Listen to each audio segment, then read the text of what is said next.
Armstrong கொலை வழக்கு தொடர்பாக தமிழக அரசு பதிலளிக்க சென்னை உயர்நீதிமன்றம் உத்தரவு பிறப்பித்திருக்கிறது.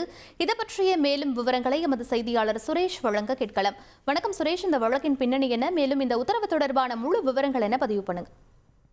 வணக்கம். பகுஜன் சமாஜ் கட்சியின் தமிழக தலைவர் ஆம்ஸ்ட்ராங் கடந்த ஆண்டு ஜூலை 5ஆம் தேதி கொலை செய்யப்பட்டார்.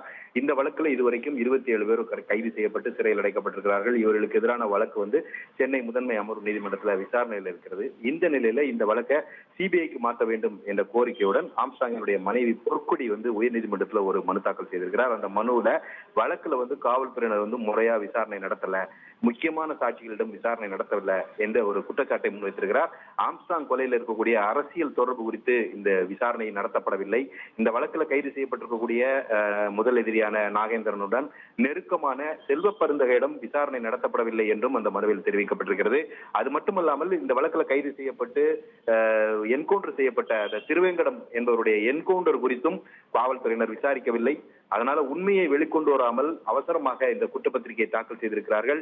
ஆளுங்கட்சியை சேர்ந்த தலைவர்கள் இந்த விசாரணையில தலையிட்டிருக்க காரணத்தினால இந்த குற்றப்பத்திரிகையை ரத்து செய்து மீண்டும் விசாரணை நடத்தும்படி சிபிஐக்கு உத்தரவிட வேண்டும் என்ற ஒரு கோரிக்கை பொற்கொடி தன்னுடைய மனுவில் முன்வைத்திருக்கிறார். அது மட்டுமல்லாமல் இந்த வழக்கில் குற்றம் சாட்டப்பட்டிருக்கக்கூடியவர்கள், அதாவது கைது செய்யப்பட்டிருக்கக்கூடியவர்கள் ரவுடிகள் என்பதனால இந்த சாட்சிகளுக்கு பாதுகாப்பு வழங்க உத்தரவிட வேண்டும் என்ற ஒரு கோரிக்கையும் இந்த மனுவில் முன்வைக்கப்பட்டிருக்கிறது.